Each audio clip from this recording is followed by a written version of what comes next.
بسم اللہ الرحمن الرحیم۔ السلام علیکم، میں ہوں یاسین شاکر، business coach, trainer, NLP۔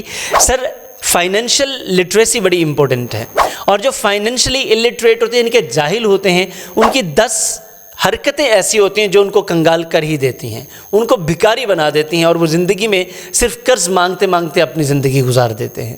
Number 1 سر، وہ قرض لیتے ہیں اور چھوٹی چھوٹی قسطوں پر ادا کرتے ہیں۔ آپ کو پتہ ہے اس کا کتنا بڑا برڈن ہوتا ہے؟ جب آپ قرض لے لیتے ہیں اور اس کی چھوٹی چھوٹی قسطیں آپ کی چلتی رہتی ہیں، تو جب تک وہ قرض آپ کے اوپر رہے گا آپ برڈن کا شکار رہیں گے، آپ اپنے لیے کچھ بہتر کر نہیں سکتے۔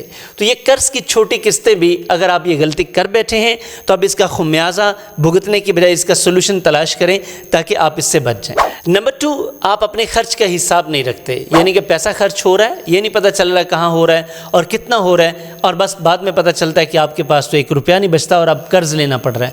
تو اپنے خرچ کا حساب کریں۔ نمبر 3، جو کریڈٹ کارڈ کا مس یوز کرتے ہیں، کریڈٹ کارڈ سمجھتے ہیں نا، بینک سے لون لے لیتے ہیں اور وہ کارڈ دیتے ہیں، جی اتنا جو پیسہ ہے یہ آپ یوز کر سکتے ہیں، اور آپ کیا کرتے ہیں، ایسے اسے استعمال کرتے ہیں جیسے یہ مال مفت ہے، دل بے رحم ہے، اب اس کو جیسے مرضی استعمال کیا جائے۔ تو آپ ایسا نہیں کر سکتے۔ جب آپ ایسا کریں گے تو الٹیمیٹلی پیسہ آپ نے ادا کرنا ہے، بلکہ زیادہ ادا کرنا ہے، اور آپ نے اس کو استعمال بھی ٹھیک طریقے سے نہیں کیا تو یہ ڈبل برڈن آپ کے اوپر آتا ہے۔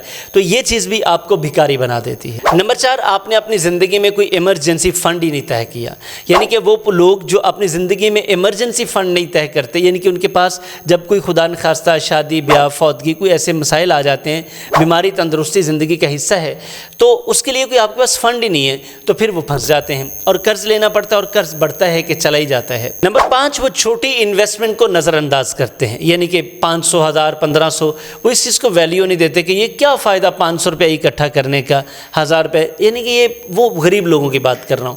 مڈل کلاس میں چلے جائیں تو 5-10 ہزار روپے کا کیا اکٹھا کرنا؟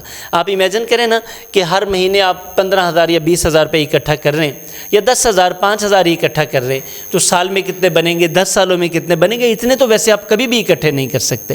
میں ابھی ایک پرسن جو کہ دھوبی کی دکان کرتے ہیں، وہ کہتے ہیں سر میرے پیسے نہیں اکٹھے ہوتے، تو میں نے ان کو بتایا کہ آپ اس طرح ان کو پلان بنا کے دیا، تو وہ حیران ہو گئے کہ سر مجھے 10 سال ہو گئے، جتنے پیسے آپ نے 1 سال میں میرے جو پلان دیا بنا دیے اتنے تو میں 10 سالوں میں نہیں اکٹھے کر پایا، تو یہ کیسے ممکن ہو سکتا ہے؟ تو میں نے ان کو بتایا کر کے دیکھیں۔ اب انہوں نے 3 ماہ سے وہ کر رہے ہیں، بڑے خوش ہیں۔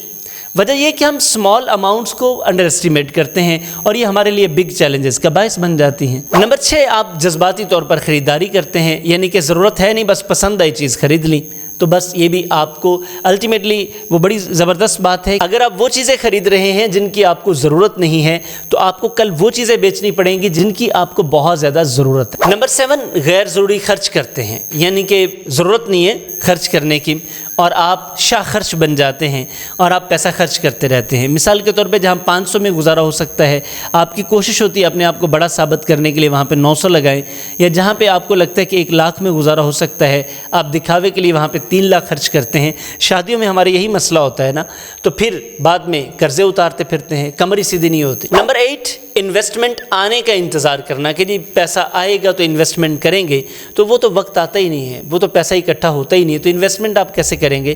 یہ تو میرے والد کہا کرتے تھے کہ آپ کو اوکھے سوکھے ہو کر کرنا پڑتا ہے، یعنی کہ آپ کو مشکل سے مینج کرنا پڑتا ہے ابتدائی طور پر، پھر وقت کے ساتھ ساتھ آپ کے پاس پیسہ آتا چلا جاتا ہے، جو آپ انویسٹ کرتے ہیں اسی کو ری انویسٹ کرتے چلے جاتے ہیں، تو آپ کا جو سرکل ہے وہ بہتر ہوتا جاتا ہے۔ نمبر 9، آپ کی کمائی تو ہے 55,000 اور آپ خرچ کرتے ہیں ہر مہینے 75,000، کیونکہ آپ کے ہمسائے جو ہے نا وہ بہت اچھا کھاتے پیتے ہیں، گاڑی بنگلہ باقی چیزیں، تو آپ کا بھی خیال یہ ہے کہ آپ اسی طرح ہی کریں، تو آپ ان کا منہ لال دیکھ کر اپنا چپیڑوں سے لال کر رہے ہیں، تو اپنی کمائی کم ہے اور خرچ آپ زیادہ کرتے ہیں۔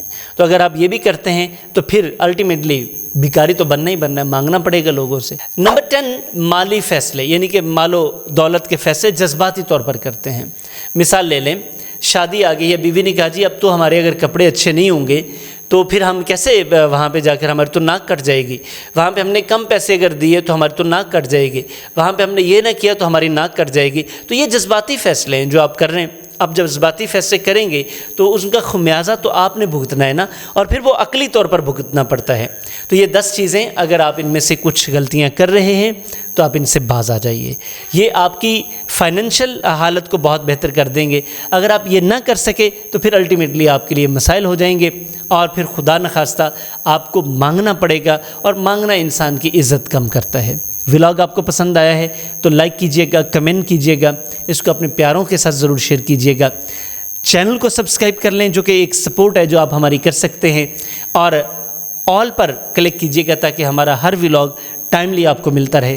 ہر شام 8 بجے ہم یہ ولاگ پبلک کرتے ہیں، آپ اسے دیکھ سکتے ہیں۔ دن 12 بجے ایک شارٹ پبلک کرتے ہیں، آپ ان کو واچ کیجئے، انشاءاللہ یہ چھوٹی چھوٹی چیزیں آپ کی زندگی بدل دیں گی، آپ کو personal, professional, team management, business اور اوورآل فائنینشیل لائف میں بہت زیادہ ہیلپ آؤٹ کریں گے۔ ریلیشن شپ کو مینج کرنے میں، اپنی سوچ بدلنے میں یہ بہت زیادہ ہیلپ آؤٹ کریں گے۔ Thank you very much. Pakistan زندہ باد۔